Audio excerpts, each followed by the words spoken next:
Ideas are what ultimately transform our world, and by using the acronym IDEA for solving problems, it can help you be a productive part of that transformation. Whether one wants to label a situation as an opportunity, challenge, or a problem, IDEA is a simple, 4-step process for resolving whatever issues we face. The process includes identifying the problem, developing solutions, executing your plan, and then assessing the extent to which the plan resolved the problem. Most often we start by observing a symptom or effect of a problem. For instance, we observe that a person is not feeling well. But if we want to solve a problem, we need to discover the underlying causes so we can treat the actual problem, not just the symptoms. Oftentimes, problems are like puzzles with pieces that interconnect and overlap, forming a system. This can make it difficult to separate symptoms from the underlying root causes we need to address. To identify root cause or causes, a common method is to ask ourselves why. What is causing the symptom? With each answer, we ask ourselves why again.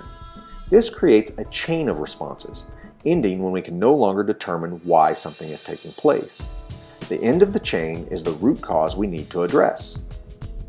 For more complex problems, using tools such as a fishbone diagram or a concept map can help provide clarity, structure, and confidence that you have identified those causes most relevant to the problem. After you have identified any root causes, the next step is to develop potential solutions.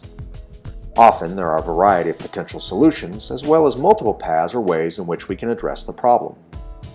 Potential solutions are derived directly from the causes that were determined in our previous step of identification. When there is more than a single solution, we need to determine which solution is our best option. This means comparing solutions against one another and selecting the one that will maximize the return on our investment of time and resources. To compare, you can use pros and cons, a weighted rubric, or for a more sophisticated approach, conduct a SWOT analysis, where you look at the strengths, weaknesses, opportunities, and threats of each solution. After selecting a solution, we need to develop goals that we can execute. Well-structured goals are SMART, meaning the goals are specific, measurable, actionable, relevant, and time-bound.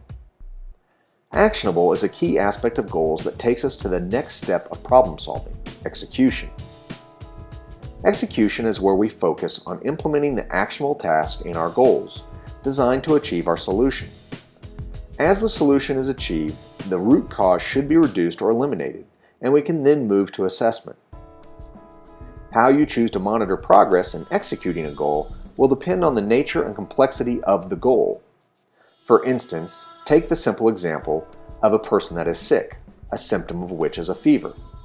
It is determined that the root cause is an infection, and the best solution is prescription medicine.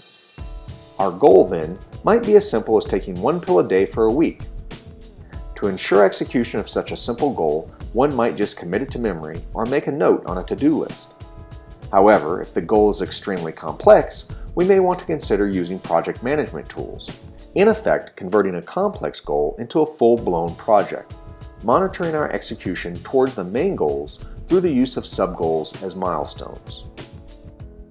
Assessment is the last step in our problem-solving process, where we determine and document the extent to which a problem has been solved. It is in the assessment phase that we return to the beginning and a look at the initial symptoms or effects that started our problem-solving process to begin with. If the symptoms have not been alleviated, if the effects are still present, then our solution was ineffective, and we must revisit our problem-solving process again. Let us return for a moment to our sick person with a fever. If the fever is still present, we want to assess, did the person achieve the goal? In other words, did they take the medicine as directed? Next, was the medicine the right solution? If so, we want to revisit our root cause and ask, are we still confident that the root cause of the fever is an infection? For more complex problems, we can use a variety of assessment tools or methods, including but not limited to surveys, tests, analytics, and focus groups.